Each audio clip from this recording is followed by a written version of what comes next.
ابھی آپ آصف بھائی کو سن رہے تھے.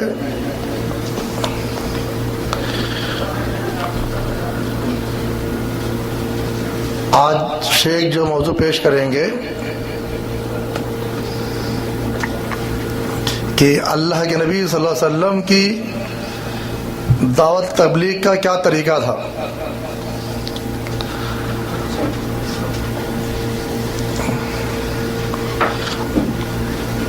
امر بالمعروف نہی عن منکر.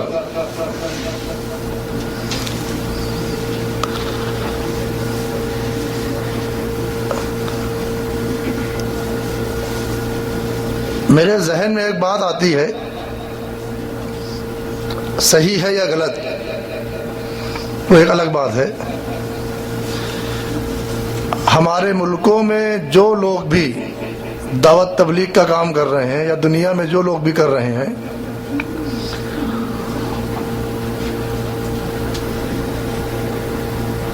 یا تو دیوبند کے نام سے ہم پہ تبلیغی کام تھوپی گئی، یا جماعت اسلامی کی شکل میں، یا احمد رضا خان بریلوی کی شکل میں،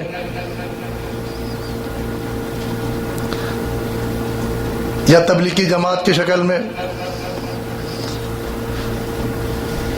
اور ہماری زندگی اور موت کے فیصلے بھی یہی لوگ کرتے ہیں. ہماری زندگی اور موت کے فیصلے بھی یہی لوگ کرتے ہیں، اور ہمارے دینی اور غیر دینی معاملات کے فیصلے بھی یہی کرتے ہیں.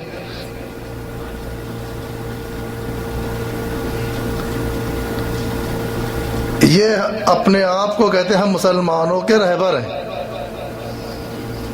مسلمانوں کے رہبر ہیں.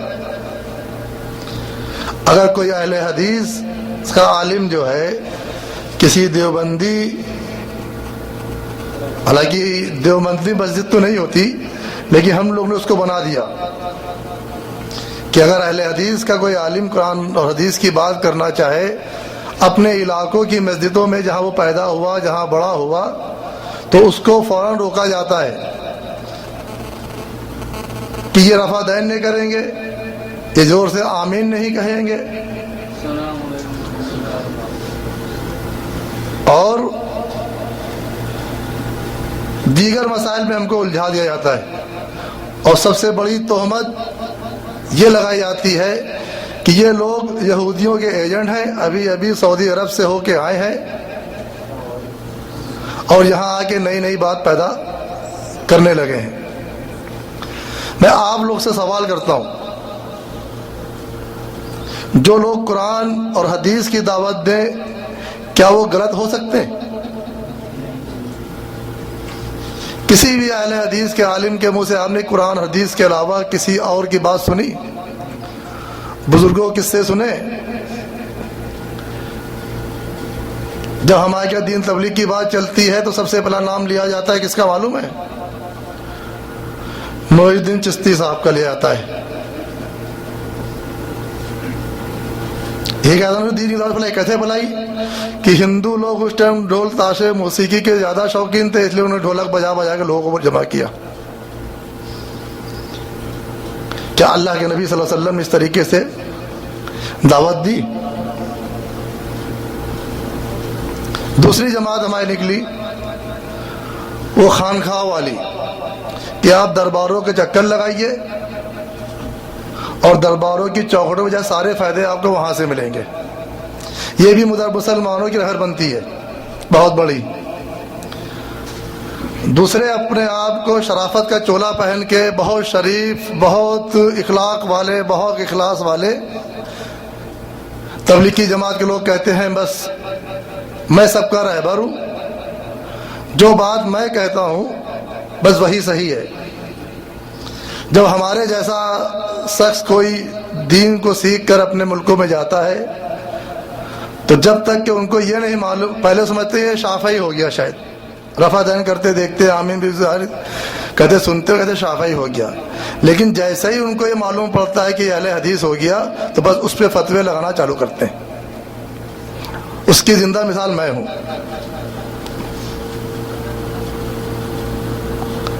تو ان کو رہبر کس نے بنایا ہمارا؟ کہ آپ اپنے محلے میں پیدا ہوئے بڑے ہوئے، لیکن جب آپ نے قرآن حدیث کی بات کی، قرآن حدیث کی دعوت دی، تو کیا ہوا؟ آپ کو غیر سمجھنے لگے۔ تو یہ تبلیغی جماعت کہاں سے آئی ہے؟ یہ ہمارے باپ دادا تھے؟ یہ کرے تو صحیح، اور آپ قرآن حدیث کی بات کریں تو ان کو نہ کرنے دیا جائے۔ یہ سچی کڑواہٹ ہے ان لوگوں کے لیے جو قرآن حدیث کی دعوت دینا چاہتے ہیں۔ تو ہم ان سے سوال کریں کہ تم کو مسلمان کا اور اسلام کا ٹھیکیدار کس نے بنایا؟ اس مسجد کے مالک تم کیوں بنے؟ کیسے بن رہے؟ کس نے بنایا؟ یہ بات صحیح ہے غلط ہے؟ بتائیے۔ ہندوستان کی جتنی مسجدیں ہیں وہاں صرف تبلیغی جماعت آتی جاتی ہے، ان پہ کوئی تنقید کرتا ہے کہ تم بزرگوں کس سے بتا رہے ہو، شرک کر رہے ہو؟ اس پہ کوئی روکتا ہے؟ کسی نے روکا؟ کسی نے ضرورت کی کبھی؟ لیکن ایک شخص قرآن حدیث کی بات کرتا پورا محلہ سے خلاف ہو جاتا ہے، ایسا کیوں؟ اس میں جو ہمارے بھائی ہیں ان میں بھی کچھ کمیاں ہیں، ہماری بھی کمیاں ہیں۔ ہم ان کو وہ دعوت نہیں پہنچا پاتے جو اللہ کے نبی صلی اللہ علیہ وسلم کا طریقہ تھا، یا وہ علم نہیں جانتے ہم جو آپ صلی اللہ علیہ وسلم نے ہم کو علم دیا تبلیغ کرنے کا۔ اگر وہ طریقہ جانتا، ہم خوشامد کر کے لوگوں کو اپنی بات کو منواتے، یا آپ صلی اللہ علیہ وسلم کی بات کی طرف اشارہ کرتے، بلاتے لوگوں کو، تو شاید ہمیں مسجد نہ چھوڑنا پڑتی، ان کو چھوڑنا پڑتی۔ تو یہ چند میرے ذہن میں آج کہتے باتیں گھوم رہی ہیں کہ آج الیکشن کا ماحول چل رہا ہے پورے ہندوستان کے اندر، ہر آدمی دعویٰ کر رہا ہے میں مسلمانوں کا ہمدرد ہوں، لیکن آپ کا ہمدرد اصلی ہے کون؟ آپ کا اصلی ہمدرد وہی ہوگا جو آپ کو جہنم کی آگ سے بچائے گا اور دنیا اور آخرت کی بھلائیاں دکھائے گا اور دنیا کی برائیوں سے روکے گا، چاہے وہ کسی شکل میں بھی ہو۔ میں یہ الفاظ اپنی بات ختم کرتا ہوں، شیخ کو دعوت دیتا، تشریف لائیں اور پروگرام کا آغاز کریں۔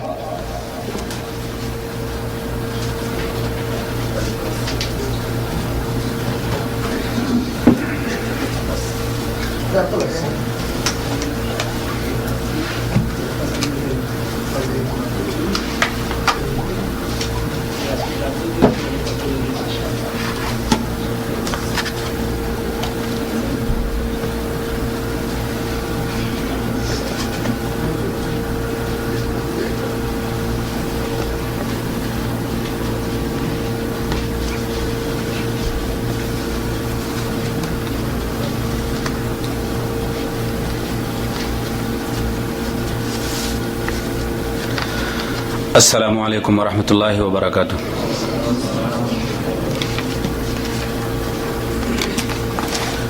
الحمد للہ وحدہ والصلاة والسلام علی من لا نبی بعدہ۔ اعوذ باللہ من الشیطان الرجیم، بسم اللہ الرحمن الرحیم۔ یا ایھا الرسول بلغ ما انزل الیک من ربک وَإِن لَّمْ تَفْعَلْ فَمَا بَلَّغْتَ الرِّسَالَةَ وَاللَّهُ يَعْصِمُكَ مِنَ النَّاسِ وَاللَّهُ لَا يَهْدِي الْقَوْمَ الْكَافِرِينَ۔ تمام تعریفیں اللہ رب العالمین کے لیے ہیں اور لاکھوں کروڑوں درود و سلام ہو محمد رسول اللہ صلی اللہ علیہ وسلم پر۔ معزز سامعین کرام، عزیز ساتھیوں اور دوستوں،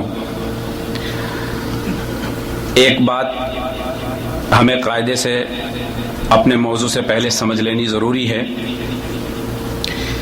کہ ہم جس چیز کی دعوت دے رہے ہیں اس چیز کی دعوت ہمیں کہاں دینی ہے اور کس انداز سے دینی ہے، یہ طریقہ کار ہمیں جاننا ضروری ہے۔ ہم جو ہماری نوجوان نسل ہے اس کے اندر آج ایک جوش، ایک ولولہ اور ایک عجیب قسم کا حوصلہ اللہ تبارک و تعالیٰ نے بخشا ہے، اور وہ یہ چاہتی ہے کہ وہ دین کی تبلیغ کے فریضے کو ہر طرح سے انجام دے، اور یہ بہت اچھا حوصلہ ہے، بہت اچھی کوشش ہے، لیکن اس کے لیے ہمیں طریقہ کار وہ اپنانا چاہیے جو محمد الرسول اللہ صلی اللہ علیہ وسلم نے اپنایا تھا۔ میں اپنی تقریر کو شروع کرتا ہوں۔ خطبہ مسنونہ میں نے نہیں پڑھا ہے کیونکہ وقت کم ہے اور باتیں بہت لمبی ہیں۔ چونکہ خطبہ مسنونہ آپ جانتے ہیں کہ اگر عربی میں پورا ہم پڑھیں گے تو کم سے کم 15 منٹ ہمارے چلے جائیں گے اس میں، اور جو گفتگو آپ سے کرنی ہے وہ رہ جائے گی۔ لہذا ہم بغیر کسی لمبی چوڑی تمہید کے آپ کے ساتھ مخاطب ہوتے ہیں، اور اس کے لیے ایک گزارش ہے میری، چونکہ یہاں پہ زیادہ تر طلبہ ہیں اور ہم سب دین کے طالب علم ہیں۔ دین میں کوئی عالم نہیں ہوتا ہے، معلم نہیں ہوتا ہے، سب طالب علم ہوتے ہیں۔ اوپر سے لے کے نیچے تک کوئی بھی مکمل علم کا دعوے دار نہیں ہوتا، ہم سب طالب علم ہیں، ہے نہیں؟ تو ہم یہ چاہیں گے کہ آپ لوگ ذرا سا وہ چیزیں، پوائنٹس جو میں نے نوٹ کیے ہیں قرآن کریم سے، وہ آپ لوگ اپنے ہاتھوں میں قلم اور کاغذ لے لیں اور اس کو نوٹ کرتے رہیں۔ یہ جمعے کا خطبہ نہیں ہے جس سے آپ کے عمل ضائع ہو جائیں گے، صحیح ہے؟ اس کو نوٹ کریے گا، انشاءاللہ یہ آپ کو فائدے دے گی۔ یا ایھا الشباب الاسلام کیف نبلغ الاسلام ونشہد شہداء علی الناس۔ ہم لوگوں پر گواہ بنا کر بھیجے گئے ہیں، رسول ہم پر گواہ ہیں۔ کس بات پر؟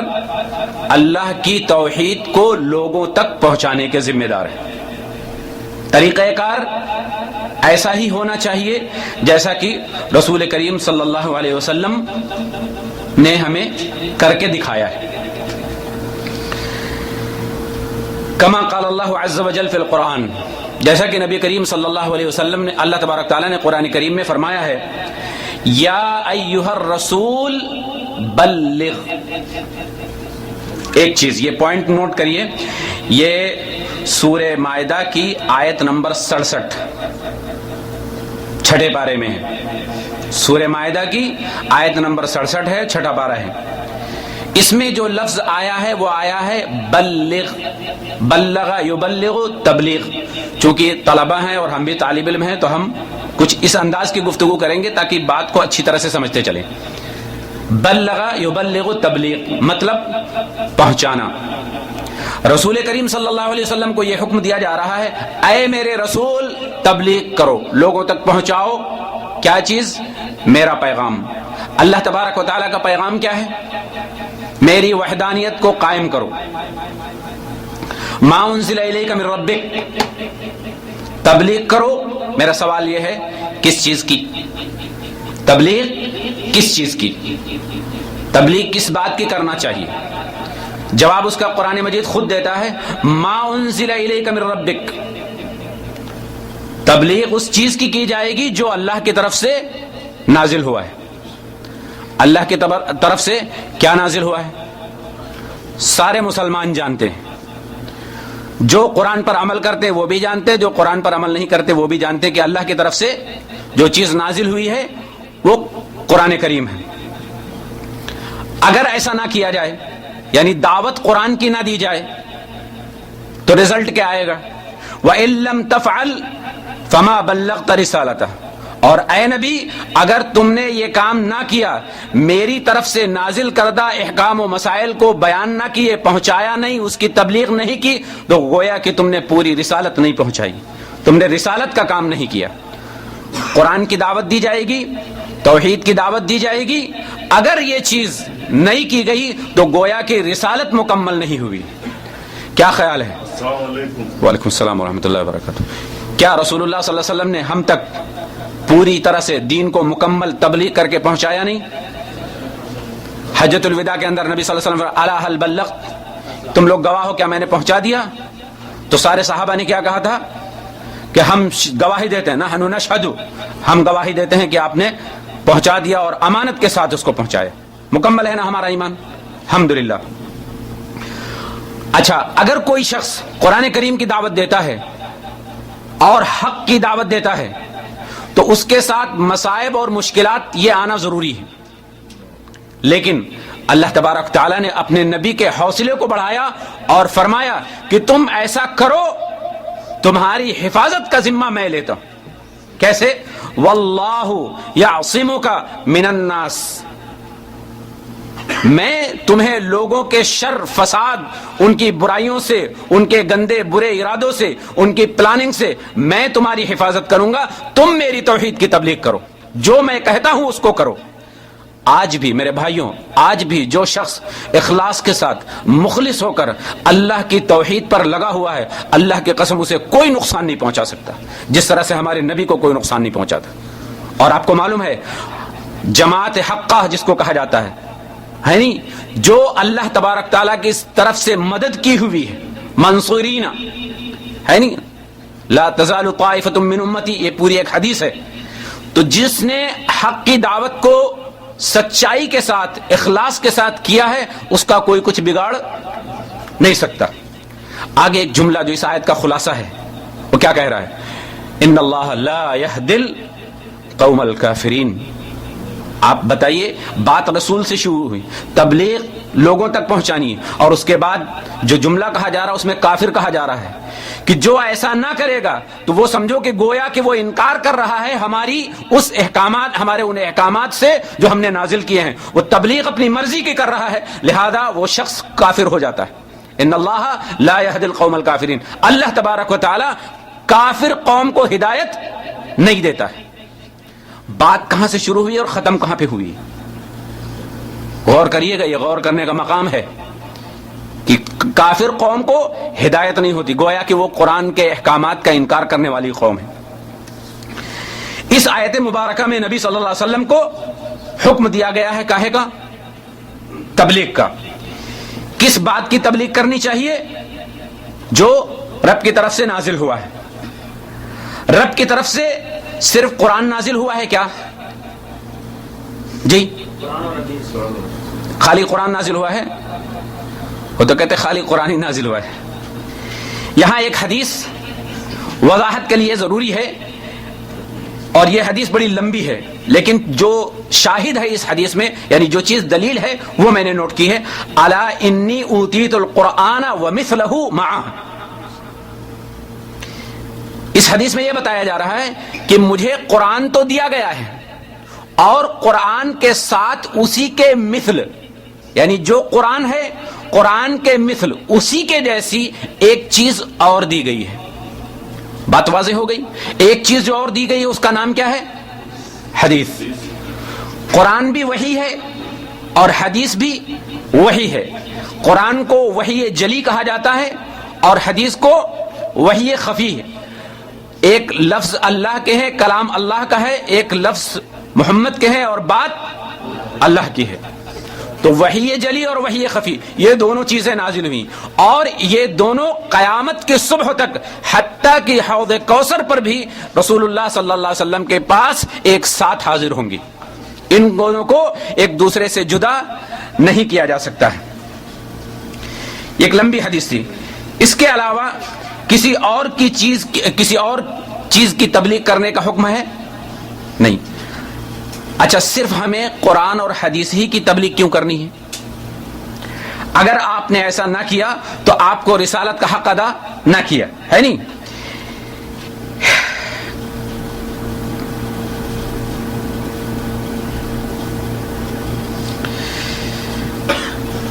جیسا کہ حدیث کے حوالے سے جو سنن ابو داؤد کتاب السنہ اور سنن ابن ماجہ اور دارمی اور مسند احمد کی روایت میں یہ حدیث جو میں نے ابھی پڑھی تھی، الا انی اوتیت القرآن ومثلہ معہ، یہ حدیث کہاں ہے؟ یہ سارے حوالے میں نے اس میں جو آپ کو بتائیں ابو داؤد میں ہے، ترمذی میں ہے، سنن ابن ماجہ میں ہے، دارمی میں ہے، مسند احمد میں، اور اس کے راوی ہیں حضرت مقداد بن معدی کرب رضی اللہ عنہ۔ اور جو ایسا نہ کرے گویا انکار کر دیتا ہے۔ اچھا، یہاں ایک سوال کر لیجیے آپ، صرف قرآن و حدیث کی تبلیغ کیوں ہوگی؟ ایک سوال ہے یہ، یہاں پر صرف قرآن اور حدیث ہی کی تبلیغ کیوں کی جائے گی، کسی اور کی کیوں نہیں؟ سوال ہوتا ہے نا؟ یہ سوال میں نے اس لیے کیا ہے کہ لوگ قرآن اور حدیث کو چھوڑ کر الگ چیز سے تبلیغ کر رہے ہیں اور اسی کو اصل سمجھ رہے ہیں، اسی پہ امت کو لے جایا جا رہا ہے۔ وہاں نہ قرآن کی بات ہوتی ہے نہ حدیث کی بات ہوتی، اپنے اپنے افکار و نظریات پیش کیے جاتے ہیں، لوگوں کے خیالات تفکرات پیش کیے جاتے ہیں۔ بات یہاں جو بتائی جا رہی ہے کہ صرف قرآن اور حدیث ہی کی دعوت دی جائے گی، سوال یہ ہے کہ قرآن اور حدیث ہی کی دعوت کیوں دی جائے گی؟ اس کے علاوہ کسی اور چیز کی دعوت کیوں نہیں دی جائے گی؟ جواب اس کا یہ ہے، سورہ طٰہٰ نوٹ کریے، اب سورہ طٰہٰ آیت نمبر 123، 16واں پارہ ہے۔ اللہ تبارک تعالیٰ فرماتا ہے کہ کسی اور کی دعوت یا کسی اور چیز کی تبلیغ کیوں نہیں کی جائے گی، لوگوں کو کیوں نہیں دی جائے گی؟ قَالَ اهْبِطَا مِنْهَا جَمِيعًا بَعْضُكُمْ لِبَعْضٍ عَدُوٌّ فَإِمَّا يَأْتِيَنَّكُمْ مِنِّي هُدًى فَمَنِ اتَّبَعَ هُدَايَ فَلَا يَضِلُّ وَلَا يَشْقَى۔ یہ ہے اس کا جواب۔ اللہ تبارک تعالیٰ نے کیا کہا کہ تم دونوں یہاں سے نکلو، تم ایک دوسرے کے کھلے ہوئے دشمن ہو، عدو ہو، تم ایک دوسرے کے دشمن ہو، اور یاد رکھنا فَإِمَّا يَأْتِيَنَّكُمْ مِنِّي، یہ میم اور نون من ہوتا ہے، اور اس میں جو ہے یائے متکلم ہے۔ اللہ تبارک تعالیٰ نے یائے متکلم کا صیغہ اپنے لیے، کیا؟ میری طرف سے ہدایت آئے گی، منی ہدا، ہدایت کہاں سے آئے گی؟ اللہ تبارک تعالیٰ کی طرف سے۔ اور یہاں پر تاکیداً کہا جا رہا ہے کہ یاد رکھنا کہ جب میری طرف سے ہدایت آ جائے تو اس ہدایت کی جو اتباع کرے گا، فَمَنِ اتَّبَعَ، تو جس نے اس ہدایت کی، کون سی؟ جو اللہ کی طرف سے آئی۔ اللہ کی طرف سے دو چیزیں ہیں، اللہ کا قرآن اور محمد کا فرمان، دو چیزیں ہیں۔ جو شخص ان کی اتباع کرے گا اس کا حال کیا ہوگا؟ فَلَا يَضِلُّ، وہ گمراہ نہیں ہوگا، وَلَا يَشْقَى، اور نہ وہ مشقت اور پریشانی میں اور بدبختی میں پڑے گا۔ کیا خیال ہے؟ آج ہمیں گمراہی کی گالی دی جاتی ہے، یہ لوگ گمراہ ہیں۔ قرآن اور حدیث پر عمل کرنے والے، قرآن اور حدیث کو لوگوں تک پہنچانے والے، قرآن کہتا ہے یہ گمراہ نہیں ہو سکتے، مولوی کہتا ہے یہ گمراہ ہیں۔ اب مولوی کے عقل پہ فاتحہ پڑھنا چاہیے نا، مر چکی ہے، خبت ہو چکی ہے، قرآن کو جھٹلاتا ہے، کہتا ہے یہ گمراہ ہیں۔ کیا خیال ہے کوئی بھی عالم، کوئی بھی طالب علم، کوئی بھی اہل حدیث قرآن اور حدیث کے علاوہ دعوت دیتا ہے؟ اللہ تبارک تعالیٰ کہتا ہے کہ یہ دونوں میرے طرف سے آئے ہیں اور جو ان کی اتباع کرے گا وہ گمراہ، مولوی کہتا ہو جائے گا۔ بات سمجھ میں آئی؟ مولوی کہتا ہو جائے گا یہ گمراہ ہے، یہ یہودیوں کے ایجنٹ ہے، جیسا کہ ابھی آپ کے سامنے جاوید بھائی نے کہا کہ یہودی۔ کیا خیال ہے یہودی قرآن اور حدیث کی دعوت دیتے ہیں؟ اگر یہودی قرآن اور حدیث کی دعوت دیتے ہیں تو اس مولوی سے تو اچھے ہیں جو اپنی دعوت دے رہا ہے، صحیح ہے کہ نہیں؟ اس مولوی سے تو اچھے ہیں جو قرآن اور حدیث کی دعوت دے رہا ہے، جو اپنی دعوت پیش کر رہا ہے، اور ایک یہودی قرآن اور حدیث کی دعوت پیش کر رہا ہے۔ آج پوری دنیا میں جو دشمنی ہے وہ صرف اہل حدیثوں سے تو ہے، یہودی بھی ان کا دشمن، مولوی بھی ان کا دشمن، سارے دشمن ہیں۔ کس بات پہ؟ قرآن کی دعوت نہ دو، حدیث کی دعوت نہ دو، صحیح ہے کہ نہیں؟ اللہ تبارک تعالیٰ کہتا ہے قرآن اور حدیث کی دعوت یہ ہدایت ہے، ہدا منی، یہ ہدایت میری طرف سے آئی ہے، اس پر اتباع کرنے والا، اس پر چلنے والا گمراہ نہیں ہو سکتا، اور نہ اس پر مشقت آئے گی، وہ نہ زحمت میں پڑے گا، نہ اس کے اوپر کوئی بدبختی آئے گی۔ الحمدللہ علی ذالک، اللہ کا شکر ہے اس پر کہ ہم صرف قرآن اور حدیث کی دعوت دیتے ہیں اور اسی پر عمل کرتے ہیں اور اسی کو پوری دنیا سے منوانے کے لیے پوری طاقت لگاتے ہیں۔ لہذا اس آیت سے یہ پتہ چلا کہ جو چیز انسان کی کامیابی کی ہوگی وہ ہدایت ہوگی اور وہ اللہ کی طرف سے آئے گی، جو اس کی اتباع کرے گا وہ نہ تو گمراہ ہوگا اور نہ مشقت اور زحمت میں پڑے گا۔ یعنی اس کے سوا قرآن اور حدیث کے سوا جب دعوت دی جائے گی تو اس میں زحمت بھی آئے گی، مشقت بھی آئے گی، مصیبت بھی آئے گی، پریشانی اور حیرانی، دکھ اور درد سب کچھ ملے گا۔ آج دیکھیں امت اسی میں پڑی ہوئی۔ ایک سوال اور ہے، اس کو شروع کہاں سے کیا جائے اور کس سے شروع کیا جائے؟ تبلیغ دین کی کس سے شروع کی جائے اور کہاں سے شروع کی جائے؟ اس کا جواب اس کا یہ ہے سورہ تحریم آیت نمبر 6 28واں پارہ، یا ایھا الذین آمنوا قوا انفسکم واہلیکم۔ ابتدا کہاں سے ہونی ہے؟ اپنے آپ سے۔ محمد الرسول اللہ صلی اللہ علیہ وسلم نے 40 سال تک اپنا کردار پیش کیا تھا، اپنی گفتار نہیں، اپنی بات نہیں۔ رسول کریم صلی اللہ علیہ وسلم نے اپنی زندگی کو عملی نمونہ بھیجا تھا، عملی نمونہ پیش کیا تھا کہ میں صادق ہوں، میں امین ہوں، میں سچا ہوں، میں امانت دار ہوں، میں تم میں حاکم کی حیثیت رکھتا ہوں، میرے فیصلے تم مانتے ہو۔ کیا خیال ہے رسول اللہ صلی اللہ علیہ وسلم نبوت سے پہلے ایسے صفات کے مالک تھے کہ نہیں؟ 40 سال تک کردار پیش کیا تھا۔ تو سب سے پہلے ہمیں اپنے لیے تبلیغ کرنا ہے کہ ہم کو سدھارنا ہے، اور سدھرنا ہے، خود کو سدھارنا ہے، اپنی اصلاح کرنا ہے۔ سب سے پہلے ضروری یہ ہے، کیونکہ سب سے پہلے جو حساب کتاب ہوگا وہ میرے بارے میں ہوگا، کسی اور کے بارے میں نہیں۔ تو ایک جواب تو یہ ہے کہ انسان کو سب سے پہلے خود پر تبلیغ، اپنی اصلاح۔ ایسا نہ ہو کہ ہم اپنے اعمال کو مت دیکھیں اور دوسروں کے اعمال پہ نظر رکھیں، اپنی اصلاح نہ کریں اور دوسروں کی یہودیوں کی طرح سے وَتَلْبِسُونَ الْحَقَّ بِالْبَاطِلِ، پھر حق کو باطل کے ساتھ میں خلط ملط کر دیا جائے، دوسروں کی اصلاح کے چکر میں اپنے آپ کو بھولی گئے، ہے نا؟ تو یہ چیز نہیں ہونا چاہیے۔ سب سے پہلے تبلیغ کا طریقہ خود پہ ہونا چاہیے اور اپنا کردار عوام کے سامنے پیش کریں۔ جب عوام میں آپ صادق امین مشہور ہو جائیں اور آپ کا کردار صاف ستھرا ہو جائے، اب آپ کا حق بنتا ہے کہ اب آپ تبلیغ دوسروں تک پہنچائیں، اور دوسروں میں سب سے پہلا جو حق بنتا ہے وَأَهْلِيكُمْ نَارًا، یہ دوسرا اسٹیپ ہے کہ آپ پہلے اپنے اہل و عیال کو۔ کیوں یہ ترتیب کیوں دی جا رہی؟ کیونکہ پہلے خود صحیح ہوں گے آپ، پھر اس کے بعد اہل خانہ صحیح ہوں گے، تو اب آپ چونکہ خاندانی طور پہ، گھریلو طور پہ مضبوط ہو جائیں گے، ہے نا؟ اور جب تک کہ آپ مضبوط نہیں ہوں گے آپ دوسرے سے بات نہیں کر سکتے۔ تو لہذا سب سے پہلے اپنے گھر کی، اپنے اہل و عیال کی، بیوی بچوں کی، بھائیوں کی، بہنوں کی، رشتہ داروں کے، قریبوں کی، یہ ان کی اصلاح ضروری ہے۔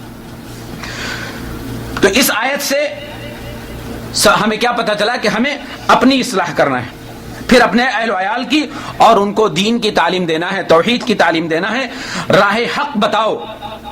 سب سے پہلے ان کو تبلیغ کرو، ہر ممکن طریقہ ان کے لیے استعمال کیا جائے، پیار سے، مار سے، ڈرا کر، دھمکا کر توحید کا پیغام ان کو پہنچانا ہے۔ کس کو؟ اپنے گھر والوں کو، اپنے اہل کو۔ اگر پھر بھی وہ نہ مانے تو ایک مسئلہ آیا نا، نہ پیار سے، نہ مار سے، نہ ڈرا کے، نہ دھمکا کے، پھر بھی نہیں مانتے تو کیا اب آپ ذمہ دار ہیں؟ نہیں، آپ نے حجت قائم کر دی، آپ ان کے گناہوں سے اب بری ہو گئے، اب ان کا سوال ان سے کیا جائے گا اور آپ ان کی ذمہ داری سے بری ہو جائیں گے۔ اچھا، اب سوال یہ پیدا ہوتا ہے کہ اب اس کے بعد اب کس کو تبلیغ کی جائے؟ اس کے بعد اب کس کو یہ طریقہ نبی محمد صلی اللہ علیہ وسلم کا ہے کہ نبی صلی اللہ علیہ وسلم نے کیسے تبلیغ کو آگے بڑھایا، اور اللہ تبارک تعالیٰ نے کیسے ڈائریکشن دیا ہے، کیسے طریقہ بتایا کہ تبلیغ کیسے اسٹیپ بائی اسٹیپ کی جائے گی۔ ٹھیک ہے، اب یہ ہوا کہ اس کے بعد اب کس کے ساتھ کی جائے گی؟ جواب اس کا یہ ہے، نوٹ کریے، سورہ شعراء آیت نمبر 214، 19واں پارہ۔ اللہ تبارک تعالیٰ اس میں فرماتا ہے نبی صلی اللہ علیہ وسلم کو، وَأَنذِرْ عَشِيرَتَكَ الْأَقْرَبِينَ۔ یہ ہے رسول کریم صلی اللہ علیہ وسلم کا طریقہ تبلیغ۔ اور آپ دیکھیں، غار حرا سے اتر کر نبی نے سب سے پہلے کس کو تبلیغ کی؟ اپنے اہل کو، ہے نہیں؟ اس کے بعد میں پھر جب دوسری صورتیں نازل ہوئی تو پھر اپنے دوستوں کو، اپنے قریبوں کو، اپنے پاس ساتھیوں کو، ایسے، ہے نہیں؟ اب اس کے بعد میں جو تیسرا مرحلہ آیا ہے، اللہ تبارک تعالیٰ فرماتا ہے وَأَنذِرْ عَشِيرَتَكَ الْأَقْرَبِينَ، اب ڈراؤ تم اپنے قریبی، اقرب اس میں تفضیل ہے، سب سے قربت والے جو رشتہ دار ہیں، جو سب سے قریبی رشتہ دار ہیں، ان کو ڈرایا جائے۔ اس آیت مبارکہ کے نزول پر نبی صلی اللہ علیہ وسلم نے اپنے قبیلے اور خاندان والوں کو بلا کر یہ حدیث بیان فرمائی جس کے راوی حضرت ابو ہریرہ رضی اللہ تعالیٰ عنہ ہیں اور صحیح مسلم نے اس کو روایت کیا ہے. انداز دیکھیے نبی کریم صلی اللہ علیہ وسلم کے اوپر یہ آیت نازل ہوئی اور اس پر عمل کیسے ہوا.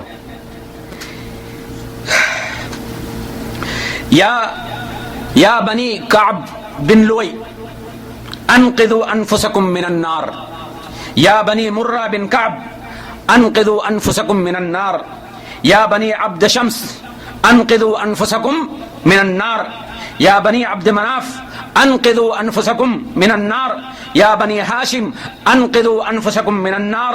یا بنی عبد المطلب انقذوا انفسکم من النار.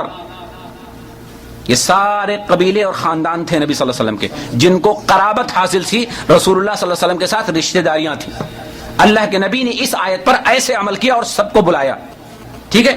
اور پھر آخر میں کیا فتح یا فاطمہ انقذی نفسک من النار فإنی لا املک لکم من اللہ شیئا غیر ان لکم رحما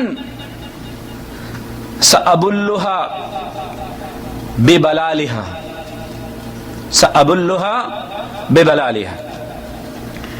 اس حدیث کا مطلب کیا ہے؟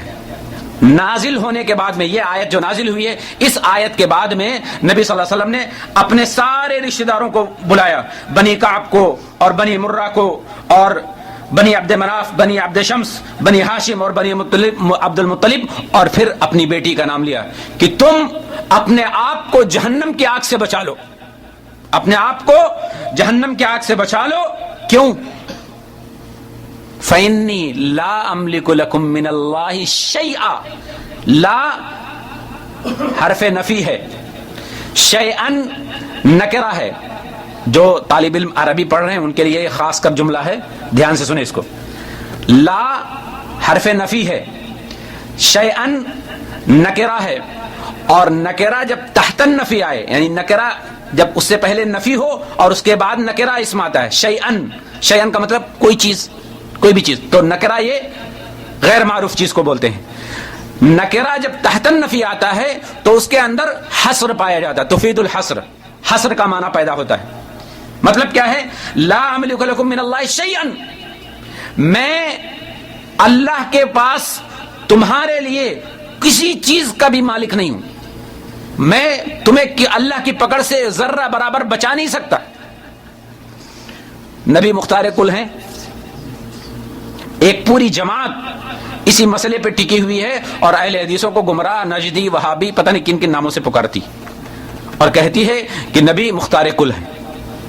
یہاں نبی خود فرماتے ہیں لا املک لکم من اللہ شیئا, کچھ بھی مالک نہیں, ذرے کا بھی مالک نہیں, سرسوں کے دانے کے برابر بھی اللہ کے پاس میری چلنے والی نہیں ہے. یہ حدیث میں نے تو نہیں بنائی ہے, یہ رسول اللہ صلی اللہ علیہ وسلم نے فرمایا ہے, میں مالک نہیں ہوں. نعوذ باللہ. اگر نبی مختار کل تھے تو کیا نبی جھوٹ بول گئے؟ انتہام ہوگا نا, نبی کی توہین ہو رہی, نبی پر الزام جا رہا ہے کہ نبی جانتے تھے مختار کل تھے, سب کو بچا سکتے تھے, ابو طالب کو ہدایت دے سکتے تھے, لیکن ہدایت نہیں دی, جھوٹ بول گئے. العیاذ باللہ. اللہ اپنی پناہ میں رکھے ایسے عقائد سے. تو نبی صلی اللہ علیہ وسلم مختار کل نہیں بلکہ مختار کچھ بھی نہیں تھے. جو اللہ تبارک تعالیٰ نے دیا وہی کی, وہی ہم تک پہنچائی اور اسی پر عمل کیا. یہاں پر نبی صلی اللہ علیہ وسلم نے فرمایا کہ میں تمہارے کسی کام نہیں آنے والا ہوں, صرف تمہارے اعمال کام آئیں گے اور تمہاری رشتہ داریاں ہمارے ساتھ ہیں.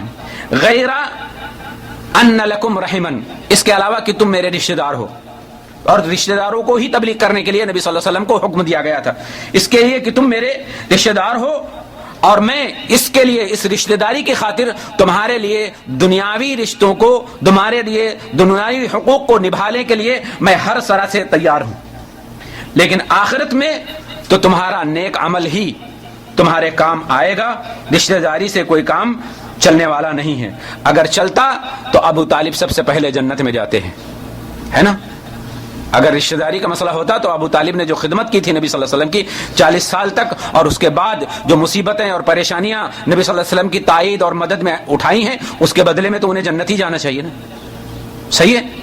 لیکن نہیں، وہاں رشتہ داری کام نہیں آئے گی، وہاں عمل کام آئے گا. اور نبی صلی اللہ علیہ وسلم اسی چیز کو بتا رہے ہیں کہ اپنے اعمال کی اصلاح کرو.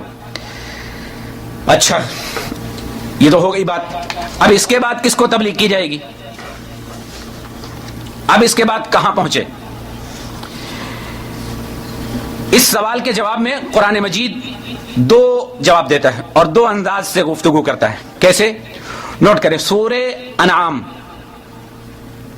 انعام اور آیت نمبر ہے اس کی 92، 8واں پارہ ہے یہ. اللہ تبارک تعالیٰ فرماتا ہے اس میں وَهَذَا كِتَابٌ أَنزَلْنَاهُ مُبَارَكٌ مُصَدِّقُ الَّذِي بَيْنَ يَدَيْهِ وَلِتُنذِرَ أُمَّ الْقُرَى وَمَنْ حَوْلَهَا وَالَّذِينَ يُؤْمِنُونَ بِالْآخِرَةِ يُؤْمِنُونَ بِهِ وَهُمْ عَلَى صَلَاتِهِمْ يُحَافِظُونَ. یہاں پر جو بات کہی گئی ہے، اللہ تبارک تعالیٰ فرماتا ہے کہ یہ مبارک کتاب ہے، برکت والی کتاب ہے، بابرکت کتاب ہے جو میں نے تمہارے اوپر نازل کی ہے. مصدق الذی بین یدیہ، اور یہ تصدیق کرنے والی ہے جو آپ کے پاس پچھلی کتابیں، جو گزشتہ کتابیں آئیں ان کی تصدیق کرنے والی کتاب ہے. اور یہ ہم نے قرآن آپ کے اوپر نازل کیا ہے. کیوں؟ وَلِتُنذِرَ أُمَّ الْقُرَى. خود ہو گئے، اہل خانہ ہو گئے، رشتہ دار ہو گئے. اب رشتہ دار کے بعد کون آیا؟ ام القرى. ام القرى کس کو کہتے؟ قرآن میں ام القرى کے نام سے کئی جگہ پر یہ چیز آئی ہے، اور جب ام القرى بولا جاتا ہے تو مکہ مراد ہوتا ہے. چونکہ قرآن کریم میں جو چیز آئی ہے وہ بالکل سائیکولوجیکل چیز ہوتی ہے، ایسے نہیں آئی. چونکہ مکہ پوری دنیا کا سینٹر پوائنٹ ہے، یہیں سے دنیا کی ابتدا ہے، اس لیے اس کو ام القرى کہا جائے، یعنی گاؤں کی ماں. ام القرى کا مطلب کیا ہے؟ قریہ. قریہ کا مطلب ایک گاؤں، قرى اس کی جمع ہے. ام القرى گاؤں کی ماں. مکہ مراد ہے کہ اب اہل مکہ کو تبلیغ کی جائے گی. ٹھیک ہے، یہ ترتیب آپ ذہن میں رکھ رہے ہیں نا؟ پہلے کہاں سے شروع ہوئی اور اب اہل مکہ کو تبلیغ کی جائے گی. اور جب اہل مکہ سے فارغ ہو جائیں گے تو ومن حولہا، پھر مکہ کے آس پاس، مکہ کے اطراف، چھوٹی چھوٹی جو وادیاں ہیں، چھوٹے چھوٹے جو آبادیاں ہیں، ان میں جایا جائے گا اور ان کو تبلیغ کی جائے گی. والذین یؤمنون بالآخرہ، جو آخرت پر ایمان رکھتے ہیں، یؤمنون بہ، اور اس قرآن پر ایمان رکھتے ہیں، اس قرآن پر ایمان رکھتے ہیں. اور ان کی ایک صفت بیان کر دی گئی ہے. وہ کون لوگ ہوں گے؟ وَهُمْ عَلَى صَلَاتِهِمْ يُحَافِظُونَ. وہ ایسے لوگ ہوں گے جو اپنی نمازوں کی حفاظت کریں گے. ایک تو یہ اس کا جواب ہے. دوسرا جواب اس کا اس طرح ہے.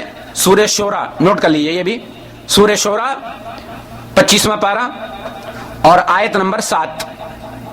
ٹھیک ہے، اللہ تبارک تعالیٰ فرماتا ہے وَكَذَلِكَ أَوْحَيْنَا إِلَيْكَ قُرْآنًا عَرَبِيًّا لِتُنذِرَ أُمَّ الْقُرَى وَمَنْ حَوْلَهَا وَتُنذِرَ يَوْمَ الْجَمْعِ لَا رَيْبَ فِيهِ فَرِيقٌ فِي الْجَنَّةِ وَفَرِيقٌ فِي السَّعِيرِ. کیا پیاری آیت ہے، فیصلے ہو گئے یہاں پہ، زبردست آیت ہے. اور اللہ تبارک تعالیٰ نے نبی کریم صلی اللہ علیہ وسلم کو جب یہ آیت سنائی ہے تو اس کو سننے کے بعد میں جو ہمارے ذہنوں میں احساس پیدا ہونا چاہیے وہ اس وقت آنا ضروری ہے. آئیے دیکھتے ہیں وہ ہے کیا چیز. اللہ تبارک تعالیٰ فرماتا ہے وَكَذَلِكَ أَوْحَيْنَا إِلَيْكَ، اور اسی طرح سے ہم نے آپ کی طرف وحی کی. کیا؟ قرآنًا عربیًا، عربی میں قرآن ہم نے نازل کیا ہے. قرآن کون سی زبان میں آیا؟ عربی میں. اور وہ جو زمانہ تھا وہ عربوں کا زمانہ تھا، لوگ عربی سمجھتے تھے، عرب قوم تھی. کیوں؟ لِتُنذِرَ أُمَّ الْقُرَى، تاکہ ام القرى مکہ کے لوگوں کو ڈرائیں، وَمَنْ حَوْلَهَا، اور اس کے آس پاس کے لوگوں کو ڈرائیں. یہ طریقہ تبلیغ ہے اللہ نے جو چنا تھا، جو بتایا تھا کہ اس طریقے سے تبلیغ ہوگی تو کامیابی ملے گی. محمد رسول اللہ صلی اللہ علیہ وسلم نے اسی طریقے کو اپنایا، کامیاب ہوئے یا نہیں؟ آج اگر ہم اسی طریقوں کو اپنائیں گے تو کامیاب ہوگے کہ نہیں؟ 77 سال سے ایک جماعت لگی ہوئی، جہاں تھی وہیں ہے. 6 پوائنٹ، 7واں نہ بنا اور نہ ہو سکتا ہے اس کی خاتمے تک بن پائے. کہیں بڑھے، کہیں کامیابی ملی. جتنا بڑھتے جا رہے ہیں اتنی مصیبتیں آتی جا رہی ہیں. صحیح ہے نا؟ کیونکہ طریقہ محمد رسول اللہ صلی اللہ علیہ وسلم کا نہیں ہے، طریقہ اللہ کا نہیں ہے. اور جو بات آگے کہی جا رہی وَتُنذِرَ يَوْمَ الْجَمْعِ لَا رَيْبَ فِيهِ، اور انہیں ڈراؤ اس دن سے جس دن لوگوں کو جمع کیا جائے گا. یوم الجمع، اکٹھا کیا جائے گا قیامت کا دن. اس دن سے ڈراؤ. کیوں؟ اس دن سے ڈرانے کی وجہ کیا ہے؟ اللہ تبارک تعالیٰ فرماتا ہے اس دن کے آنے میں کوئی شک ہے؟ قیامت کے آنے میں کوئی شک ہے؟ لا ریب فیہ، لا شک فیہ، اس کے اندر کوئی شک کی گنجائش ہی نہیں. کیوں؟ وہ دن آئے گا ایسا ہیبتناک ہوگا، ایسا بھیانک ہوگا کہ اس دن فیصلے ہو چکے ہوں گے اور بتایا کیا جائے گا فریق فی الجنہ، ایک فریق جنت میں ہوگا، وفریق فی السعیر، اور ایک فریق جہنم میں ہوگا. تو پتا چلا وہاں صرف دو ہی فرقے ہوں گے، دو فرقے ہوں گے، ایک اہل جنت کا اور ایک اہل جہنم کا. اہل جنت کا وہ ہوگا جو اس طریقے کار پر ہوگا، اور جو اس طریقے کار سے ہٹے گا وہ اہل جہنم میں ہوگا. اس آیت مبارکہ میں ایک نقطہ ہے جو قابل غور ہے کہ ایک فرقہ جنت میں ہوگا اور ایک فرقہ جہنم میں ہوگا. اس بات سے رسول اللہ صلی اللہ علیہ وسلم کی وہ حدیث یاد آتی ہے جس میں 73 فرقوں کا ذکر ہے. یاد آیا کچھ؟ ہے نہیں. یہاں بتایا جا رہا 2 فرقے ہوں گے اور حدیث ہمیں بتاتی ہے کہ 73 فرقے ہوں گے. تو پتا چلا کہ 73 میں 72 جو ہوں گے ان کو سب کو ایک فرقہ بنایا گیا ہے. بات سمجھیے گا.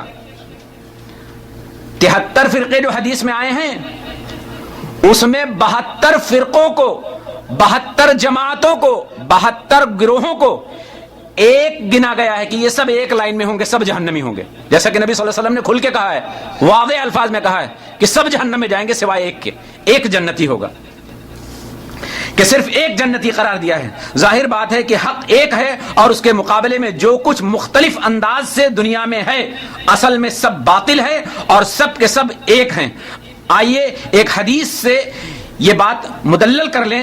حدیث اس طرح ہے، یہ حدیث بڑی اہم ہے. اس حدیث کو ہم چاہیں گے کہ سمجھ لیں آپ اچھی طرح سے. بڑی پیاری حدیث ہے. کیا کچھ ڈسٹرب ہو رہا ہے؟ ہم چالو رہیں. حدیث جو ہے ذرا دھیان سے سنیے گا. عن ابن عمر رضی اللہ عنہ قال خرج علينا رسول الله صلى الله عليه وسلم وفي يديه كتابان فقال أتدرون ما هذا الكتابان قلنا يا رسول الله إلا أن تخبرنا فقال للذي في يده اليمنى هذا كتاب من رب العالمين فيه أسماء أهل الجنة وأسماء آبائهم وقبائلهم ثم أجمل على آخرهم فلا يزداد فيهم ولا ينقص منهم أبدا ثم قال للذي في شماله هذا كتاب من رب العالمين فيه أسماء أهل النار وأسماء آبائهم وقبائلهم ثم أجمل على آخرهم فلا يزداد فيهم ولا ينقص منهم أبدا فقال أصحابه فيما العمل يا رسول الله إن كان أمر قد فرغ منه فقال سددوا وقاربوا فإن صاحب الجنة يختم له بعمل أهل الجنة وإن عمل أي عمل وإن صاحب النار يختم له بعمل النار وإن عمل أي عمل ثم قال ربكم فرغ ربكم فریق فی الجنت و فریق فی السعیر. یہ حدیث مشکات شریف کی ہے اور صفحہ نمبر 13 پر ہے. آئیے اس حدیث کو ترجمے میں سمجھتے ہیں. سمجھ میں آ گئی؟ جی حدیث سمجھ میں آ گئی؟ نہیں آئی؟ آئیے. حضرت عمر رضی اللہ تعالیٰ عنہ اس کے راوی ہیں، کہتے ہیں کہ ایک بار نبی کریم صلی اللہ علیہ وسلم ہمارے پاس آئے، ہماری طرف. ٹھیک ہے.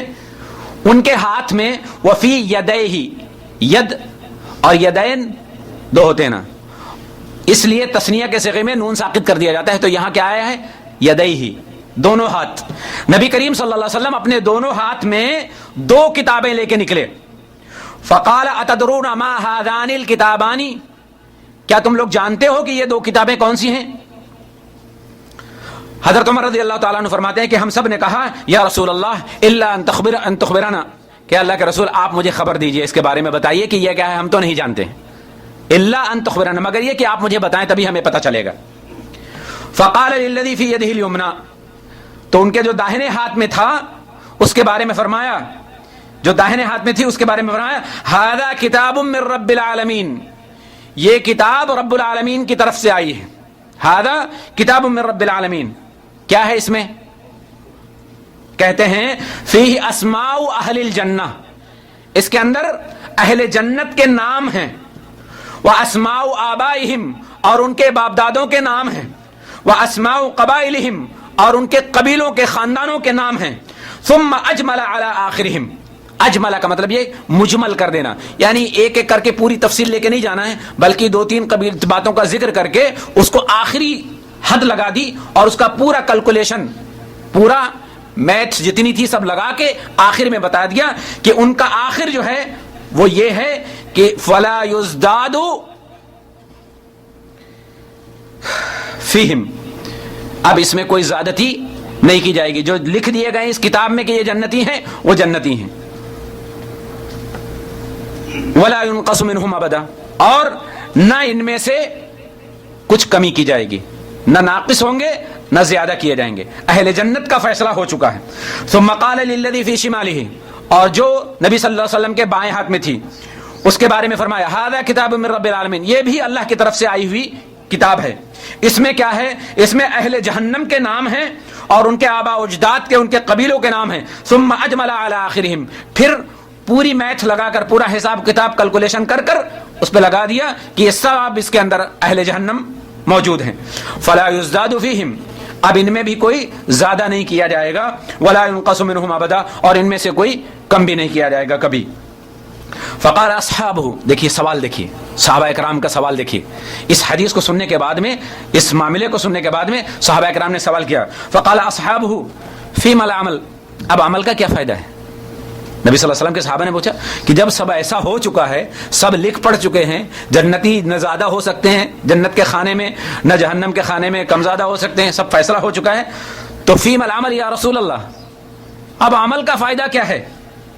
ان کان امر قد فرغ، کہ جب عام معاملہ ایسا ہو چکا ہے اور اللہ تعالیٰ اس سے منہ، اس سے فارغ ہو چکا ہے، سب کتاب حساب کتاب لگ چکا ہے، پوری میت ختم ہو چکی، اب کیا ہوگا؟ اس کا فائدہ کیا ہوگا؟ نبی صلی اللہ علیہ وسلم نے کیا فرمایا؟ قال سددوا، فقال سددوا وقاربوا، لگے رہو کاہے میں؟ نیک عمل میں، اچھے عمل میں. وقاربوا، کوشش کرتے رہو، اپنے نیک عمل، صالح عمل کی کوشش کرتے رہو، اسی میں لگے رہو. کیوں؟ فَإِنَّ صاحب الجنت یختم له بعمل اہل الجنہ. کیوں لگے رہو کام پہ؟ کیوں اچھے عمل کی کوشش کرتے رہو؟ ہے نا، کیونکہ جو بے شک جو صاحب جنت ہوں گے، جو اہل جنت ہوں گے، ان کا اسی عمل پر خاتمہ ہوگا جو عمل وہ کرتا ہوا مرے گا. اس لیے یعنی انسان کو، ایک اہل جنت میں جنت کی کوشش کرنے والے کو یہ کوشش کرنی چاہیے کہ وہ ہمیشہ نیک عمل کرتا رہے، کیونکہ ہمیں سے کسی کو پتہ نہیں کہ کب ہم مر جائیں گے. تو ہماری جب موت آئے گی، ہم جس عمل پر پائے جائیں گے اسی عمل پر ہمارا خاتمہ ہوگا اور اسی کے حساب سے ہمیں وہاں بھیجا جائے گا. یختم له بعمل اہل الجنہ وان عمل ای عمل، بھلے وہ اس سے پہلے کوئی عمل کرتا رہو، لیکن اس کا خاتمہ اس وقت جب ہوگا تو اس کے عمل کے مطابق اس کو فیصلہ دیا جائے گا. وان صاحب النار یختم له بعمل النار، اور اہل جہنم کا فیصلہ اس کے جہنم کے عمل کی وجہ سے کیا جائے گا اور اسی پر اس کا خاتمہ ہوگا، اسی کے حساب سے اس کو عمل میں لیا جائے گا. وَإِنْ عَمِلَ أَيُّ عَمَلٍ، اور اس سے پہلے وہ چاہے جیسے عمل کرتا رہو، لیکن اگر مرنے کے ٹائم پہ، اب زندگی میں تو اچھے کام کیا، اور مرنے کے ٹائم پہ جو ہے برے کام کرنا لگا، اور اگر معاملہ اسی پر ختم ہو گیا تو حساب و کتاب اس کا اسی خاتمے پر ہوگا. اسی لیے نبی کریم صلی اللہ علیہ وسلم نے فرمایا کہ حسن الخاتمہ کی دعا کرنی چاہیے. جی 5 منٹ باقی ہیں اور باتیں بہت لمبی ہیں. بات سمجھ میں آئے گی؟ انسان کا عمل کے حساب سے ہوگا. اور آگے اللہ تعالیٰ فرماتا ہے کہ اللہ تمہارا رب فارغ ہوا، فارغ ربکم، کہ تمہارا رب سب لکھا پڑھی سے، ساری چیزوں سے فارغ ہے. فریق فی الجنت و فریق فی السعیر، کہ ایک گروہ جنت میں ہوگا اور ایک گروہ جہنم میں ہوگا. اچھا، اس کے بعد کس کو دعوت دی جائے گی، تبلیغ کی جائے گی؟ کس کے لیے تبلیغ کی جائے گی؟ اس کا جواب جزاک اللہ، اس کا جواب یہ ہے سورہ سبا 22واں پارہ اور آیت نمبر 28۔ ترتیب آپ سمجھ گئے نا، کیسے ترتیب سے تبلیغ کرنا ہے، نبی صلی اللہ علیہ وسلم نے کیسے ترتیب دی تھی۔ اب یہ 22واں پارہ ہے اور 28 نمبر کی آیت ہے سورہ سبا، ٹھیک ہے۔ اللہ تبارک تعالیٰ فرماتا ہے وَمَا أَرْسَلْنَاكَ إِلَّا كَافَّةً لِلنَّاسِ بَشِيرًا وَنَذِيرًا وَلَكِنَّ أَكْثَرَ النَّاسِ لَا يَعْلَمُونَ۔ یہاں ایک بات کہی گئی ہے کہ ہم نے آپ کو پوری کائنات کے لیے رسول بنا کر بھیجا ہے، بشیر خوشخبری دینے والا، نذیر جہنم سے ڈرانے والا۔ بشیر کا مطلب یہ ہوتا ہے جنت کی خوشخبریاں، جنت کا ذکر، اس کے انعامات سے خوشخبری سنانا ہے، اور جہاں پر نذیر آتا ہے وہاں پر جہنم کے عذاب سے ڈرانے کی بات آتی ہے۔ ہم نے آپ کو ساری کائنات میں، اب ساری کائنات میں تبلیغ کی ذمہ داری کس کی ہے؟ جی کس کی ہے؟ اس امت کی ہے نا۔ وَكَذَلِكَ جَعَلْنَاكُمْ أُمَّةً وَسَطًا لِتَكُونُوا شُهَدَاءَ، تاکہ تم لوگوں پر گواہ رہو۔ نبی ہم کو گواہ بنا کر گئے نا، تو اب ہماری ذمہ داری ہے کہ طریقہ کار وہی اپنائیں تبلیغ کا جو محمد رسول اللہ صلی اللہ علیہ وسلم کا تھا اور جو اللہ تبارک و تعالی نے طریقہ بتایا تھا، اسی طریقے سے ہمیں تبلیغ کرنی ہے۔ تو نبی صلی اللہ علیہ وسلم پوری کائنات کے لیے آئے تھے، اور اکثر لوگ یہ بات نہیں جانتے۔ اگر جانتے ہوتے تو وہ تبلیغ ایسی ویسی نہ کرتے، پھر یہی کرتے، ہے نہیں۔ اس آیت کی تفسیر میں حضرت قتادہ رضی اللہ تعالیٰ عنہ کا یہ فرمان ہے کہ اللہ تعالیٰ نے نبی صلی اللہ علیہ وسلم کو تمام عرب و عجم کی طرف رسول بنا کر بھیجا۔ بہت قدر و منزلت والا اللہ کے نزدیک وہ شخص ہوگا جو نبی صلی اللہ علیہ وسلم کا زیادہ متبع ہوگا، زیادہ متبع ہوگا یا زیادہ مقلد ہوگا؟ جی نہیں سمجھ رہے؟ زیادہ متبع ہونا چاہیے، زیادہ مقلد ہونا چاہیے؟ یہ تو آپ لوگ تھوڑے ہیں نا، زیادہ والے تو کہتے ہیں کہ نہیں مقلد ہونا چاہیے۔ عقل خفت ہو گئی ہے، قرآن پڑھیں گے نہیں، حدیث پڑھیں گے نہیں، ادھر ادھر کی ٹامک ٹوئیاں مار کے اور اپنی مرضی کی جو ہے تبلیغ کریں گے، اس کے بعد کہیں گے کہ کامیاب ہو گئے۔ زیادہ متبع، خوشبخت انسان وہ ہوگا جو نبی صلی اللہ علیہ وسلم کا زیادہ متبع ہوگا۔ اور ابن عباس رضی اللہ تعالیٰ عنہ فرماتے ہیں کہ اللہ تعالیٰ نے رسول اللہ صلی اللہ علیہ وسلم کو سب پر فضیلت دی ہے، فرشتوں پر اور پیغمبروں پر۔ لوگوں نے پوچھا کہ پیغمبروں پر کس طرح فضیلت ہے، کس امر پر، کس معاملے میں ان کو نبی صلی اللہ علیہ وسلم کو پیغمبروں پر فضیلت ہے؟ تو فرمایا کہ ہر پیغمبر کو اس کی قوم کی ہدایت کے لیے بھیجا گیا ہے اور ان کا ہم زبان بنا کر بھیجا گیا ہے نا۔ اور ہمارے پیارے نبی صلی اللہ علیہ وسلم کو کیا فرمایا ہے؟ وَمَا أَرْسَلْنَاكَ إِلَّا كَافَّةً لِلنَّاسِ، کہ ہم نے آپ کو ساری کائنات کے لیے رسول بنا کر بھیجا ہے، ہر انسان کے لیے بھیجا ہے، ہر زمانے کے لیے بھیجا ہے اور ہر زبان والے کے لیے بھیجا ہے، یہاں تک کہ جناتوں کے لیے بھی بھیجا ہے۔ اسی طرح سے بخاری و مسلم کی حدیث میں حضرت جابر رضی اللہ تعالیٰ عنہ سے مروی ہے کہ نبی صلی اللہ علیہ وسلم نے فرمایا مجھ کو 5 چیزیں ملی ہیں، نوٹ کریے گا 5 چیزیں۔ نبی صلی اللہ علیہ وسلم نے فرمایا کہ مجھ کو 5 چیزیں ملی ہیں مجھ سے پہلے جو کسی نبی کو نہیں ملی۔ نمبر 1، 1 مہینے کی مسافت تک دشمن کے دل میں میرا رعب رہتا ہے۔ یہ پہلی چیز تھی جو نبی صلی اللہ علیہ وسلم کو ملی، اس سے پہلے کسی کی نبی کو یہ نہیں ملی۔ اور ساری زمین میرے لیے سجدہ گاہ اور پاک کرنے والی بنا دی گئی، یہ دوسری چیز ہے۔ تیسری چیز ہے اور مال غنیمت میرے لیے حلال کر دیا گیا ہے، معلوم؟ چوتھی چیز اور شفاعت کبریٰ مجھ کو ملی ہے۔ کوئی نبی شفاعت کے لیے کھڑا ہوگا سوائے نبی کے؟ 5ویں چیز اور میں سب لوگوں کے لیے بھیجا گیا ہوں۔ یہ 5 چیزیں ہیں جو نبی صلی اللہ علیہ وسلم کو ملی ہیں۔ اب یہاں پر طریقے تبلیغ مکمل ہو گیا، ساری کائنات تک تبلیغ آپ کی پہنچ گئی، نبی نے پہنچا دیا۔ اب ہماری ذمہ داری ہے کہ ہم اسی طریقے سے ساری کائنات میں تبلیغ کو پہنچائیں۔ معذرت کے ساتھ اگر آپ لوگ ساتھ دیں تو کچھ باتیں ہیں جو ضروری ہیں اس پروگرام کا۔ میرا موضوع پورا ہو گیا ہے سر؟ آپ لوگ بتائیے۔ جاوید بھائی تو خاموش ہے۔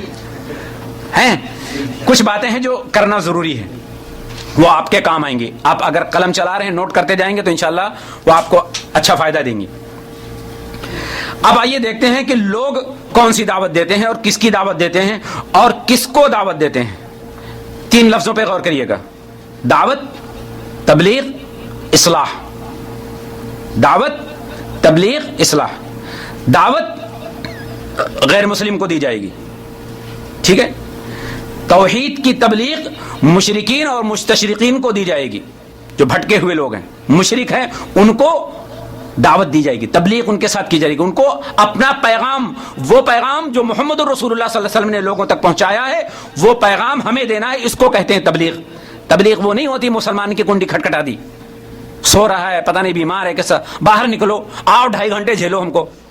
انا للہ و انا الیہ راجعون.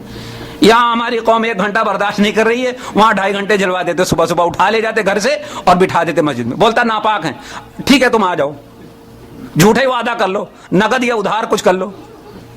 انا للہ و انا. 2.5 گھنٹے، 2.5 گھنٹے. نبی صلی اللہ علیہ وسلم کا جو لمبا خطبہ تھا وہ 25-30 منٹ کا، 20 سے 25 منٹ.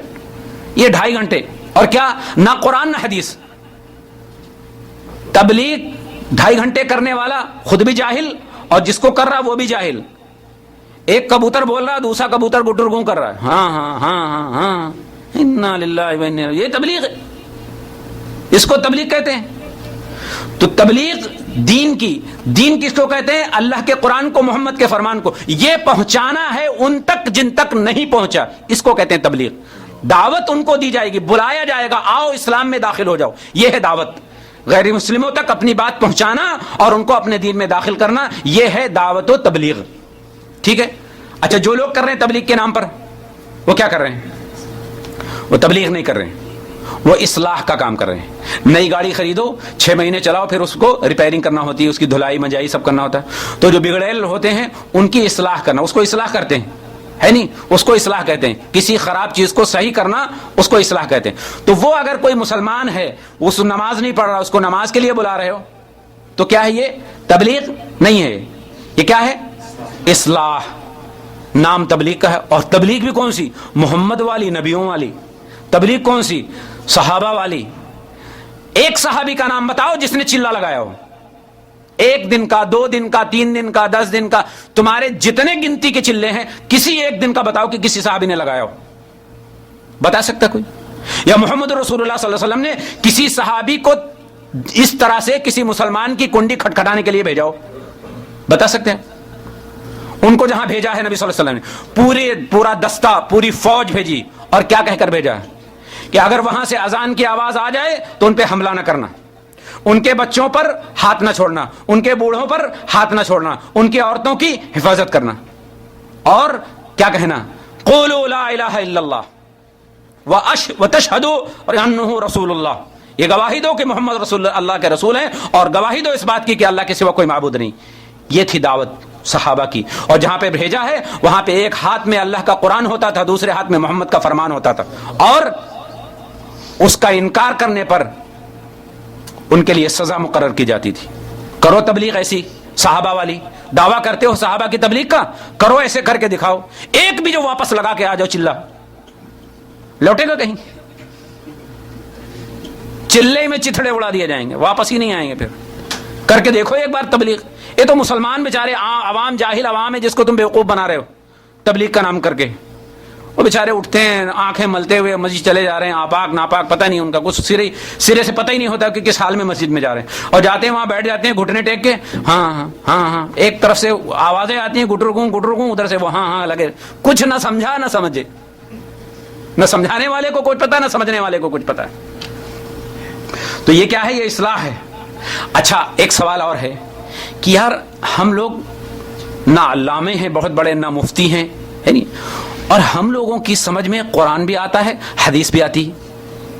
ادھر بڑے بڑے مفتی، بڑے بڑے علامے، بڑے بڑے پگڑ والے، بڑے بڑے خانقاہوں کو چلانے والے، بڑے بڑے مدرسوں کے مالک، محتمم، اور فلاں فلاں، مطلب بڑی بڑی جماعتیں بنا کے، اتنے بڑے بڑے علامے، اتنی بڑی بڑی ڈگریاں، بستر لگا کے رات میں سوتے اسی پہ، اتنی بڑی بڑی ڈگریاں، اتنی ڈگریاں کہ پورا بستر بنا لو.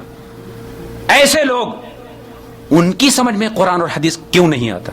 یہ سوال ہے. آپ کی سمجھ میں کیوں آتا ہے؟ آپ کی سمجھ میں کیوں آتا ہے؟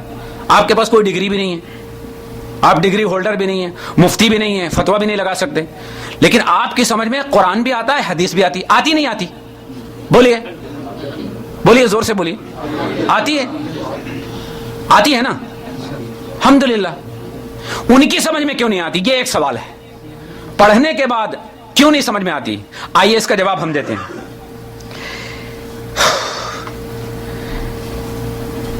یہ نوٹ کرنے والی بات ہے، اس کو آپ نوٹ کر لیں گے تو آپ کے کام آئے گی۔ اس کا جواب سنیے کیوں ان کی سمجھ میں نہیں آتی۔ وہ یہ جواب سنیے اور اپنے سر کو دھنیے۔ پہلی بات یہ ہے کہ ان کی سمجھ میں اس لیے نہیں آتا ہے کہ وہ لوگ بالکل کولہو کے بیل ہو چکے ہوتے ہیں۔ وہ جو مفتی اور علامے اور بڑے بڑے ڈگری ہولڈر ہوتے ہیں، وہ کیا ہوتے ہیں؟ کولہو کے بیل ہو چکے ہوتے ہیں۔ آدمی پیچھے نہ ہو اور کولہو میں ایک بیل جٹا ہوا ہے سال 6 مہینے سے، تو اس کو خالی باندھ کے ہڑ کر دو، وہ چلتا ہی رہے گا۔ گنے لگے ہیں تب بھی چلے گا، گنے نہیں لگے ہیں تب بھی رس نکلے گا اس میں سے۔ وہ ایسے ہی ہے، لگے ہوئے گھوم رہے، جب تک کہ آپ اس کو روکیں گے نہیں وہ اسی پہ چلتا رہے گا۔ یہ بالکل کولہو کے بیل ہو جاتے۔ کیوں ہو جاتے ہیں؟ سوال یہ ہے کیوں ہو جاتے ہیں؟ کیوں؟ اس لیے کہ 7 سال تک جو چیز ان کو پڑھائی جاتی ہے، سکھائی جاتی ہے، بتائی جاتی ہے، دماغوں میں بھری جاتی ہے، وہ ہے کیا؟ فقہ حنفی۔ وہ کیا ہے؟ فقہ حنفی، وہی پڑھائی جاتی ہے۔ یہ ایک بیماری ہے، یہ ایک بیماری جو انسان کو دماغ میں بھر دی جاتی ہے، انسان کے دماغ میں بھر دی جاتی ہے، اور مسلسل اس کی اہمیت کو ذہنوں میں اجاگر کیا جاتا ہے، اس کی اہمیت، اس کے مفاد، اس کی افادیت بتائی جاتی ہے۔ اور یہ وہ چیز ہے جس کو خوب زور لگا کر پڑھایا جاتا ہے۔ قرآن نہیں پڑھنا سمجھ میں نہیں آئے گا، حدیث نہیں پڑھنا سمجھ میں نہیں آئے گا، فقہ پڑھو۔ فقہ ہوتی کیا ہے نہیں؟ نوٹ کریے، سب سے پہلی فقہ کی کتاب قدوری کب لکھی گئی؟ 428 میں، ہدایہ 592 میں، فتاوی قاضی خان 6 صدی ہجری میں، فتاوی الواحیہ 6 صدی ہجری میں، المنیہ، نام سنو، المنیہ یہ کب لکھی گئی؟ 7ویں صدی ہجری میں۔ القنیہ یہ کب لکھی گئی؟ 7ویں صدی ہجری میں۔ کنز الدقائق 710 ہجری میں۔ شرح وقایہ 745 ہجری میں۔ طحطاوی 800 ہجری میں۔ جامع الرموز 800 ہجری میں۔ النہایہ 800 ہجری میں۔ العنایہ 800 ہجری میں۔ فتح القدیر 9ویں صدی ہجری میں۔ فتاوی البزازیہ 9ویں صدی ہجری میں۔ خلاصہ القیدانی یہ 9ویں صدی ہجری میں۔ الحلیہ یہ بھی 9ویں صدی ہجری میں۔ بحر الرقائق یہ 1000 سال کے بعد یعنی 10ویں صدی ہجری میں لکھی گئی۔ الغنیہ یہ بھی 10ویں صدی ہجری میں لکھی گئی۔ تنویر الابصار یہ بھی 10ویں صدی ہجری میں لکھی گئی۔ ذخیرۃ العقمہ یہ بھی 10ویں صدی ہجری میں لکھی گئی۔ در مختار یہ بڑی معروف ہے، سارا گند اسی میں، اس لیے یہ معروف ہے۔ یہ 1011 ہجری میں لکھی گئی۔ فتاوی خیریہ یہ 11ویں صدی ہجری میں لکھی گئی، اور ایک کتاب لکھی گئی جس پہ 500 مولویوں کے دستخط ہیں، فتاوی عالمگیری، یہ کب لکھی گئی؟ 1118 ہجری میں۔ اور ایک کتاب لکھی گئی مالا بدہ منہ، یہ کب لکھی گئی؟ 1225 میں۔ یہ مراقی الفلاح یہ لکھی گئی 13ویں صدی ہجری میں۔ عمدۃ الرعایہ یہ بھی لکھی گئی ہے 13ویں صدی ہجری میں۔ اور سب سے آخر میں جو آج نچوڑ نکال کے لکھی گئی ہے وہ بہشتی زیور۔ یہ 27-28 کتابیں ہیں فقہ کی، جن کو کہا جاتا ہے فقہ حنفیہ۔ قرآن حدیث ان سے بالکل جدا ہے، ان سے بالکل الگ ہے، اور دعویٰ ان پر کیا جاتا ہے، ان 28 کتابوں پر، کہ یہ کیا ہے؟ قرآن اور حدیث کا نچوڑ ہے۔ تو تمہارے 7 سالوں میں 8 سالوں میں تم نے قرآن اور حدیث تو پڑھایا نہیں، نچوڑا کب؟ سوال ہے نا، قرآن اور حدیث تو پڑھایا نہیں، اس کو نچوڑا کب؟ اور یہ مختلف تاریخوں میں لکھی گئی ہے، تو کیا ہر لکھنے والا نچوڑتا رہا؟ کتنی بار نچوڑا؟ اور ظاہر سی بات ہے جب نچوڑا ہوگا تب کچھ گڑبڑ کیا ہوگا، ہے نہیں. آج جو گڑبڑ کا جو ایک گند کا پلندہ اکٹھا کیا گیا ہے اسی کا نام یہ رکھا گیا ہے کہ یہ ہے فقہ حنفی. صحیح ہے نا. اب جس کے دماغ میں 60 سال کر القنیہ، المنیہ، فتاوی عالمگیری، فتاوی قادی خان، بزازیہ، مراقی الفلاح، بیشتی زیور، در مختار، عد المختار، ہے نہیں، علامہ عینی، فتاوی شامیہ، یہ سارے کے سارے بہت سی کتابیں ہیں جن کا میں نے نام نہیں لیا ہے. تو اتنی 60 سال تک جو دماغ میں ٹھونسی جائے، بھری جائے، اور اس کے بعد میں جب آخری سال آئے فراغت کا اور اس میں اتنی موٹی صحاح ستہ کا ایک لفظ یاد رکھیے گا، ہم نے اپنے ساتھیوں سے سنا ہے وہ لفظ غلط بولتے ہیں، سواد پر زبر بولتے ہیں، صحاح ستہ. صحیح کیا ہے؟ سواد کے نیچے زیر آئے گا، یاد رکھیے گا. ہاں، اس کو صحاح نہیں بولتے ہیں، وہ صحاح ستہ ہے. ٹھیک ہے، سواد کے نیچے زیر آئے گا. صحاح ستہ کی کتابوں کو کتنے دن میں پڑھاتے ہیں؟ 1 سال میں. اور کیسے؟ اب حدیث جیسے میں نے ابھی پڑھی تھی نہیں کہ حدیث کو پڑھتے چلے جائیے، ایسے ہی پڑھتے ہیں. عن عمر رضی اللہ عنہ قال اخذ عن رسول اللہ صلی اللہ علیہ وسلم في يده كتابان فقال اتدرون ما هذا الكتابان فقلنا يا رسول الله الا ان تخبرنا فقال الذي يدي في يد اليمنى هذا كتاب من رب العالمين فيه اسماء اهل الجنه واسماء ابائهم وقبائلهم ثم اجمل على اخرهم. بس اب جب اپنے مطلب کی کوئی حدیث آئی تو وہاں روک دیتے ہیں. یہ ہے ہماری دلیل. پیچھے کیا پڑ گئے پتہ ہی نہیں چلا.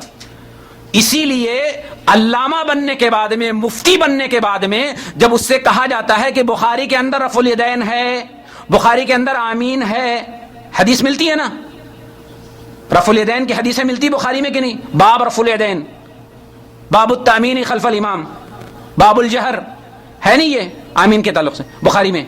ارے ہم عالم ہیں کہ تم عالم ہو، روب جماتا اپنے عالم ہونے کا. ہم عالم ہیں، ہم نے 8 سال پڑھا ہے، ہم نے بخاری پڑھی، اس میں کہیں نہیں ہے. تو اس کو بیچارے کو اس کی غلطی نہیں، پڑھانے والے کی غلطی، کیونکہ پڑھانے والے نے وہ رف کیا ہے، اس کو دوڑایا ہے، پیچھے سے چابک چل رہی، بھاگ نے پیچھے سے پڑھی، اب وہ مارتے رہتے، بیچارہ بھاگتا رہتا، جہاں پہ لگام کھینچ لی رک گیا. تو اسی لیے میں نے ان کو کہا کولہو کا بیل، جتنا دوڑتے رہتے ہیں، اس کے بعد میں آخر میں روک دیا جاتا ہے. اب ان کو رفع الیدین نہیں پتا، آمین نہیں پتا، تو آخر میں یہی انجام ہوتا ہے کہ وہ ہم میں پھر یہود و نصارہ کے ایجنٹ اور دنیا بھر کی جو گالیاں دیتے ہیں، اللہ انہیں مبارک کرے ان کی گالیاں. ہم ان کے لیے دعا کرتے ہیں کہ اللہ تبارک تعالیٰ انہیں ہدایت عطا فرمائے. جس طرح سے ہم سب کو قرآن اور حدیث سمجھ میں آتا ہے، اللہ تبارک انہیں بھی قرآن اور حدیث سمجھنے کی توفیق عطا فرمائے. ان کے لیے ہم دل میں محبت رکھتے ہیں صرف ایک ناحیے سے کہ اللہ انہیں ہدایت عطا فرما دے. وہ ہمیں گالیاں دیتے ہیں، ہم گالیاں نہیں دیتے. ہم ان کے لیے دعا کرتے ہیں کہ اللہ تعالیٰ انہیں قرآن و سنت کا حامل بنا دے، قرآن و سنت پر چلنے والا بنا دے. ہم سب کو جو کچھ کہا سنا گیا ہے، اس میں جو غلطی ہو وہ میری اور شیطان کی طرف سے ہے، جو حق ہے وہ اللہ اور اللہ تبارک تعالیٰ کی طرف سے ہے، اور اس پر ہمیں حق پر چلنے کی توفیق عطا فرمائے. کہنے سننے سے زیادہ اللہ تبارک تعالیٰ عمل کرنے کی توفیق عطا فرمائے. میں آپ کی اس انتظامیہ کا بہت شکر گزار ہوں. میں اس کا شکریہ ادا کرتا ہوں کہ مجھے اتنی دیر تک سنا آپ لوگوں نے اور ایک موقع دیا آپ لوگوں سے کچھ گفتگو کی جائے، ہے نا. اللہ تبارک تعالیٰ اس بیٹھنے کو قبول فرمائے اور اسی طرح سے ہم سب کو جنت الفردوس میں اچھے مقام پر اسی طرح سے اچھے چہروں کے ساتھ اللہ تبارک تعالیٰ ہم سب کو بھی بیٹھنے کی جنت الفردوس میں سے توفیق عطا فرمائے. وصلی اللہ علی نبینا محمد وعلی آلہ وصحبہ اجمعین. السلام علیکم.